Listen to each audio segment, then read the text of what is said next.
Hi guys, स्वागत है आपका मेरे YouTube चैनल पर। गाइज आज हम लोग क्लास 12th NCERT फिजिक्स के प्रथम चैप्टर से जितने most important short question answer हैं उन सारे शॉर्ट क्वेश्चन आंसर को इस वीडियो में डिस्कस करेंगे।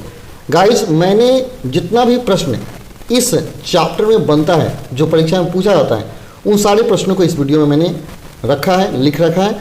आप सारे क्वेश्चन को देख लें। यदि परीक्षा में कोई क्वेश्चन इस चैप्टर से पूछता है तो इससे बाहर एक भी क्वेश्चन नहीं आएगा। यानी इस वीडियो को यदि आप पूर्णतः बढ़िया से देख लेते हैं तो आपका यह चैप्टर वैद्युत आवेश तथा क्षेत्र पूर्णतः प्रिपेयर हो जाएगा परीक्षा के लिए। तो आप पूरा वीडियो देखिए, ध्यान से देखिए और सारे क्वेश्चनों को जरूर लिख लीजिए, क्योंकि इससे बाहर परीक्षा में नहीं पूछता है, ये मेरा दावा है। तो चलिए हम लोग आज का मोस्ट इंपॉर्टेंट क्लास शुरू करते हैं।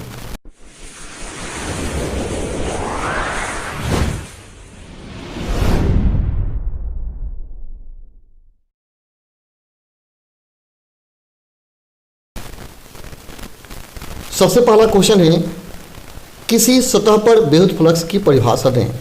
किसी सतह पर विद्युत फ्लक्स की परिभाषा दें, यानी आपको फ्लक्स का परिभाषा देना है। तो देखिए मैंने फ्लक्स का परिभाषा लिखा है। किसी क्षेत्र में स्थित किसी पृष्ठ से अविलंब वक्त गुजरने वाली कुल क्षेत्र रेखाओं की संख्या को उस पृष्ठ से गुजरने वाला वैद्युत फ्लक्स कहते हैं। इस साई से प्रदर्शित करते हैं। यह एक अदिश राशि है। ठीक, फिर से देख लीजिए। वैद्युत क्षेत्र में स्थित किसी पृष्ठ से अविलंबवत गुजरने वाली कुल रेखाओं की संख्या को उस पृष्ठ से गुजरने वाली वैद्युत फ्लक्स कहते हैं। इसे साई से सूचित किया जाता है। यह एक अदिश राशि है। देखिए इसका मैंने फिगर बनाया है, देख लीजिए। यह क्या है, एक तो है वैद्युत क्षेत्र, इससे जितनी क्षेत्र रेखाएं गुजर रही है इनकी संख्या को ही कहा जाएगा वैद्युत फ्लक्स।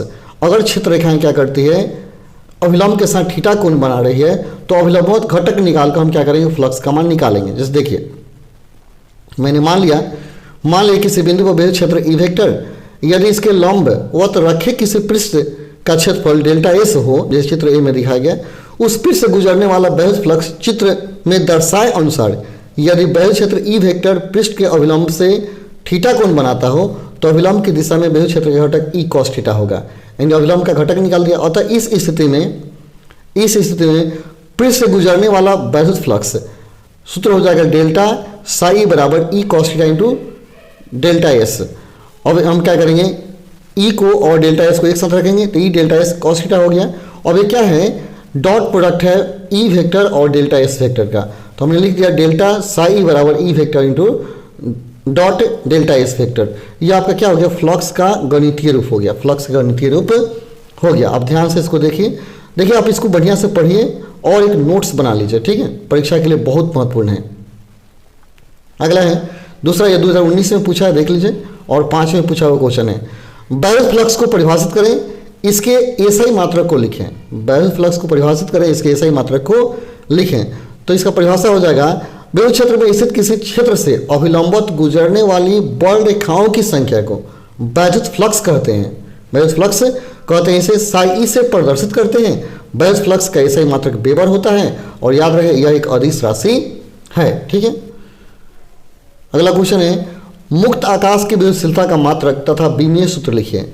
मुक्त आकाश की विद्युतशीलता का मात्रक तथा विमीय सूत्र लिखिए। और दूसरा क्वेश्चन दिया है, किसी गौसीय पृष्ठ में -q + 2q - q आवेश है, पृष्ठ परिणामी विद्युत फ्लक्स की गणना करें।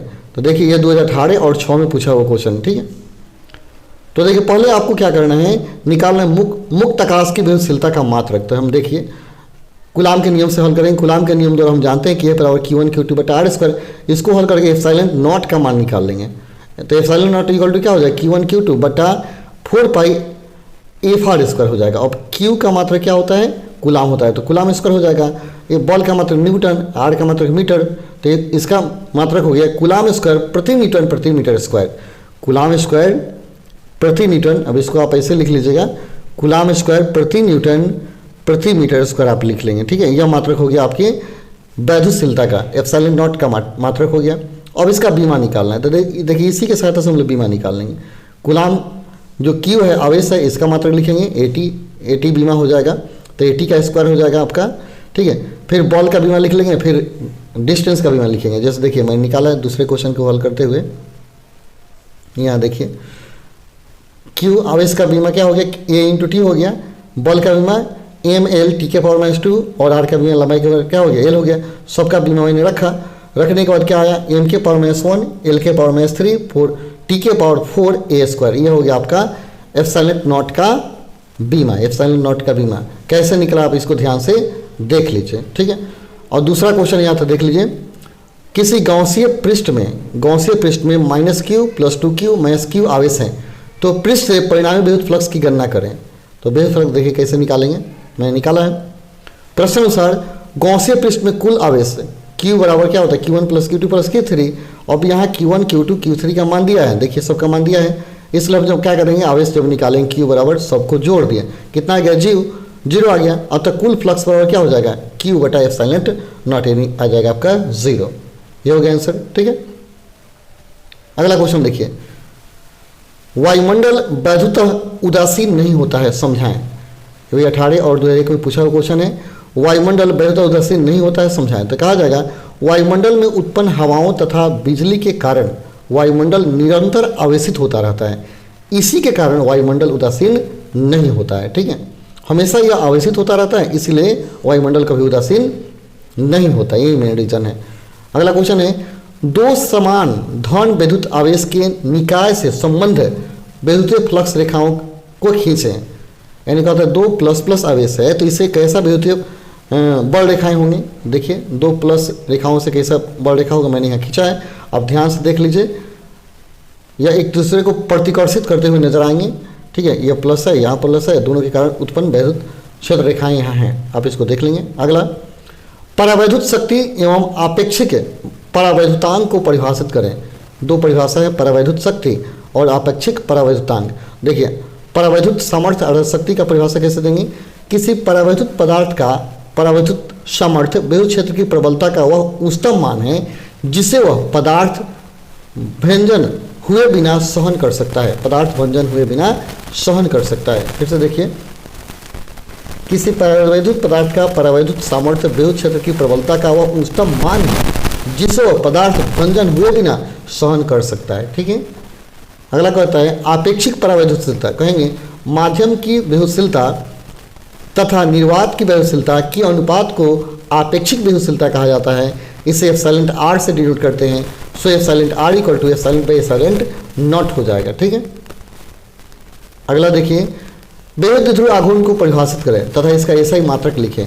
विद्युत द्विध्रुव आघूर्ण को परिभाषित करें तथा इसका एसआई मात्रक लिखें। देखिए परिभाषा क्या हो जाएगा, किसी एक कण के आवेश के परिणाम Q तथा सदिश दूरी 2D का गुणनफल निकाय का द्विध्रुव आघूर्ण कहलाता है। इसलिए द्विध्रुव आघूर्ण P equal to 2Q into D, 2Q into D हो जाएगा। यह एक सदिश राशि है, इसका दिशा -Q आवेश से +Q की ओर होता है। विद्युत द्विध्रुव आघूर्ण का एसआई मात्रक देखिए मैंने लिखा है यहाँ, विद्युत द्विध्रुव आघूर्ण का एसआई मात्रक निकालेंगे तो Q गुना 12 कर देंगे। Q का मात्रक कूलाम होता है, L का मात्रक मीटर होता है, तो द्विध्रुव आघूर्ण का मात्रक क्या होगा, कूलाम मीटर हो जाएगा। द्विध्रुव आघूर्ण का मात्रक हो गया कूलाम मीटर, ठीक है। आप इसको जरूर लिख लीजिए। अगला क्वेश्चन है, स्थिर वैद्युत परीक्षण क्या है, इसका जीवनोपयोगी उपयोग लिखिए। मैंने जीवन में इसका क्या उपयोग है, स्थिर वैद्युत परीक्षण का इसका उपयोग बताना है। देखिए 2014 में पूछा हुआ क्वेश्चन है, काफी इंपॉर्टेंट क्वेश्चन है। तो इसका आंसर हो जाएगा, एक समान गोलीय आवेशित कवच के अंदर विद्युत क्षेत्र की तीव्रता शून्य होती है, अतः आवेश का मान भी शून्य होता है। ये चालक गोलीय कवच को कोई आवेश दिया जाए तो यह आवेश उसके बाहर पृष्ठ पर समान रूप से वितरित हो जाता है, अतः गृहीय में कोई आवेश नहीं होता जिससे विद्युत क्षेत्र की तीव्रता शून्य होती है। यदि गृहिका के अंदर कोई वस्तु रखी जाती है तो उस पर विद्युत क्षेत्र का कोई प्रभाव नहीं होता है कि चालक में गृहिका के अंदर विद्युत क्षेत्र का प्रभाव शून्य हो जाना ही स्थिर वैद्युत परीक्षण कहलाता है। इस प्रकार यदि गृहिका युक्त किसी चालक को किसी बाह्य विद्युत क्षेत्र में रख दिया जाए तो गृहिका के अंदर कोई विद्युत क्षेत्र नहीं होता है। तो यहाँ देखिए इसका उपयोग हो गया जाएगा विद्युत परीक्षण के अनुप्रयोग। प्रकाश की चमक द्वारा उत्पन्न आंधी तूफान से बचाने हेतु हम बाहर की तुलना में कार में बैठना पसंद करते हैं, क्योंकि कार का धात्विक आवरण विद्युत परीक्षण का कार्य करता है। यही मुख्य उपयोग इसका है, ठीक है। आप ध्यान से देखिए और लिख लीजिए, याद कर जाइए। अगला क्वेश्चन है, बाहरी विद्युत क्षेत्र में रखे विद्युत द्विध्रुव पर लगे बल आघूर्ण के लिए व्यंजक प्राप्त करें। ठीक है, तो देखिए व्यंजक कैसे प्राप्त करेंगे। देखिए यहाँ एक मैंने फिगर बनाया है, इसको आप देख लेंगे। अब बढ़िया से पहले फिगर ड्रॉ कर लेंगे। फिगर ड्रॉ में देखिए, फिगर में क्या, ए भी एक द्विध्रुव है। यहाँ ए पर माइनस क्यू आवेश है और बी पर प्लस क्यू आवेश है। दोनों का आवेश का परिमाण समान है, लेकिन एक नेगेटिव है और एक पॉजिटिव है। और यहाँ अविलंब के साथ एक थीटा कोण बना रहा है। अब देखिए हम कैसे इसको सिद्ध करेंगे। मान लीजिए भी एक द्विध्रुव है जिसके आवेश माइनस क्यू तथा प्लस क्यू के बीच की दूरी 2d है, अतः द्विध्रुव आघूर्ण क्या हो गया, P बराबर Q इंटू 2d। यदि इस द्विध्रुव को एक समान विद्युत क्षेत्र में इस प्रकार रखा जाए कि द्विध्रुव आघूर्ण P विद्युत क्षेत्र E के साथ थीटा कोण बनाए, तब विद्युत क्षेत्र के कारण द्विध्रुव के प्लस की आवेश पर F1 इक्वल टू QE तथा माइनस की आवेश पर F2 equal to minus QE क्षेत्र कार्य करेगा। तो देखिए यहाँ जब कार्य किया, स्पष्टतः F1 और F2 परिमाण में समान परंतु विपरीत दिशा में है, अतः द्विध्रुव पर कुल बल शून्य होता है। फलतः एक समान विद्युत क्षेत्र में द्विध्रुव का रेखीय विस्थापन नहीं होता, परंतु बल F1 और F2 असंगामी है, अतः ये बल युग्म का निर्माण करते हैं, जिससे द्विध्रुव पर एक प्रत्यानयन बल आघूर्ण कार्य करता है, जो कि द्विध्रुव को विद्युत क्षेत्र की दिशा में संरेखित करने का प्रयास करता है। तो प्रत्यानयन बल आघूर्ण हो जाएगा टाउ इक्वल टू परिणाम बल का परिणाम गुना बलों के मध्य लंबवत दूरी, तो F1 या mode to F2 Guna BC, तो क्या होगा QE into 2D sine theta हो जाएगा। अब यहाँ टाउ का मान निकालेंगे, tau equal to QE sine 2 theta हो जाएगा। सदिश रूप में लिखेंगे तो टाउ इक्वल टू, इसको टाउ पढ़ेंगे, ठीक है, P गुना E वेक्टर हो जाएगा और इसका मात्रक निकालेंगे न्यूटन मीटर हो जाएगा। ठीक है, आप इसको क्या करें, ध्यान से देख लीजिए, मैंने लिखा है, इसको आप ध्यान से उतार लीजिए कॉपी पर और इसको याद कर जाइए। ठीक है, अगला क्वेश्चन है, धारावाही चालक में वैद्युत क्षेत्र की तीव्रता एवं समविभवी पृष्ठ को परिभाषित करें। आपको धारावाही चालक में समविभवी पृष्ठ को परिभाषित करना है, तीव्रता और समविभवी पृष्ठ को परिभाषित करना है। देखिए कैसे परिभाषित करेंगे। वैद्युत क्षेत्र की तीव्रता, वैद्युत क्षेत्र के किसी बिंदु पर प्रति एकांक परीक्षण धनावेश पर लगने वाले बल को उस बिंदु पर वैद्युत क्षेत्र की तीव्रता कहते हैं। यदि क्षेत्र के किसी बिंदु पर परीक्षण आवेश Q0 पर F बल लग रहा हो तो उस बिंदु पर तीव्रता हो जाएगा F equal to F by Q, जहाँ प्रथम F है स्थिर वैद्युत बल है, Q आवेश है, Q क्या हो गया, आवेश हो गया, यहाँ E बाई F कर देंगे। आज समविभव तल क्या होगा, ऐसा पृष्ठ जिसके प्रत्येक बिंदु पर विभव का मान समान होता है समविभव पृष्ठ कहलाता है। ठीक है, समविभव पृष्ठ कहलाता है। यहाँ E बटा क्या हो गया, Q है। ठीक है, अगला है विद्युत आवेश के दो मौलिक गुण बताएं। तो आवेश का तो बहुत सारा गुण है, लेकिन दो यहाँ पूछ रहा है तो दो मौलिक गुण हो गया। कहा जाएगा आवेश का दो मौलिक गुण निम्नलिखित है, पढ़ा लिखिएगा। आवेश क्वांटमीकृत होता है, अर्थात किसी वस्तु पर कुल आवेश इलेक्ट्रॉन पर आवेश E का गुणक होता है, जैसे Q बराबर प्लस माइनस N, जहाँ N क्या है, पूर्णांक है, इसका मान 1 2 3 4 होगा। दूसरा गुण हो गया आवेश के संरक्षण सिद्धांत के अनुसार आवेश को न तो उत्पन्न किया जा सकता है और न ही नष्ट किया जा सकता है। तो दो गुण मुख्य यह है। ठीक है, आवेश योगात्मक भी होता है।